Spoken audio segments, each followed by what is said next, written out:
থেকে হুমড়ি খেয়ে মানুষ মসজিদে আসে, ঠিক না ঠিক? ভাগ্যে ভালো কিছু লেখা হয় কবে? একটা হলো মানুষের সৃষ্টিরও 50,000 বছরে আল্লাহ তাআলা ভাগ্য নির্ধারণ করেছেন। আরেকটা হলো প্রতি বছর যেই রাতে আল্লাহ কোরআন নাজিল করেছেন, আল্লাহ সূরা দুখানে বলেছেন সেই রাতে অর্থাৎ লাইলাতুল কদরে আল্লাহ তাআলা সব গুরুত্বপূর্ণ বিষয় ধার্য করেন। শবে বরাত যেটাকে আমরা বলি মধ্য শাবানের রাত, এই রাতে ভাগ্য নির্ধারণ হয় এই মর্মে বিশুদ্ধ হাদিস বর্ণিত নাই। তারপরে আমরা জেনারেলি বলি ভাগ্যে যেন ভালো কিছু আল্লাহ লেখেন, আপনার নসিবে যেন ভালো কিছু আসে, আপনার রিজিকে যেন আল্লাহ বরকত দান করেন, এর জন্য বেশ কিছু আমল আমরা কোরআন হাদিসের আলোকে বলতে পারি, সাজেশন দিতে পারি। তবে তার আগে আমাদেরকে জানতে হবে যে ভাগ্য সুপ্রসন্ন হওয়া বা রিজিকে বরকত হওয়া বলতে কি বুঝায়। ভাই, রিজিকে বরকত হওয়া বলতে বুঝায় আপনি যা কামাই করবেন এর ভিতরে আল্লাহ তাআলা কল্যাণ দিবেন, যা কামাই করবেন এর ভিতরে বরকত হবে। প্রাচুর্য না, অনেক টাকা না, যা হবে এটাতে কি হবে? বরকত হবে। আমরা কি বরকত চাই না সম্পদ বেশি চাই? বরকত চাই। বরকত যদি চান এক নম্বর হলো ঈমান এবং তাকওয়া লাগবে। আল্লাহ বলেছেন ওয়ালাউ আন্না আহলাল কুরআন আমানু ওয়াত্তাকাও লাফাতাহনা আলাইহিম বারাকাতিম মিনাস সামা।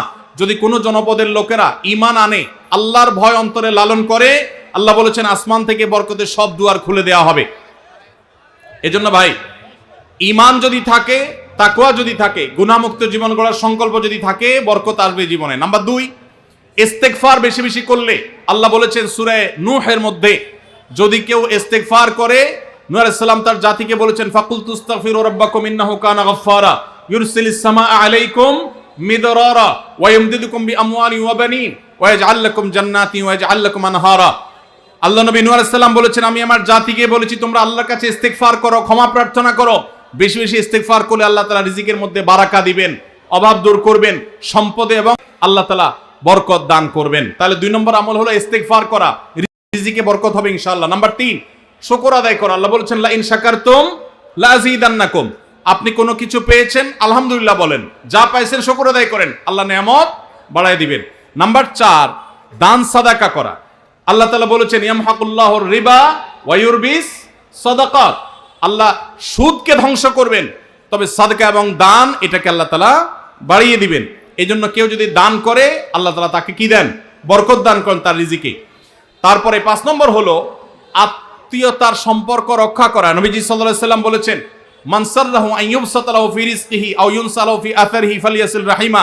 যে ব্যক্তি চায় তার আত্মীয়তার সম্পর্কে, যে ব্যক্তি চায় তার হায়াতে বরকত হোক, তার রিজিকে বরকত হোক, সে যেন আত্মীয়তার সম্পর্কের সাথে সম্পর্ক ভালো রাখে, আত্মীয়দের সাথে অর্থাৎ রক্ত সম্পর্কে আত্মীয়দের সাথে যেন সম্পর্ক কানেক্টেড রাখে, বিচ্ছিন্ন না করে, তাহলে তার রিজিকে এবং হায়াতে বরকত হবে।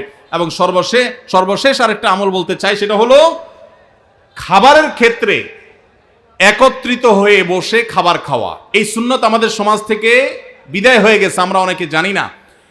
আবু দাউদের একটি হাদিস বর্ণিত হয়েছে, নবীজি সাল্লাল্লাহু আলাইহি সাল্লামের কাছে এক ব্যক্তি বললেন হে আল্লাহর রাসূল, আমরা খাই কিন্তু অনেক খাওয়ার পরেও পরিতৃপ্ত হই না, পেট ভরে না, খাবারের চাহিদা পরিপূর্ণ মিটে না, কারণটা কি?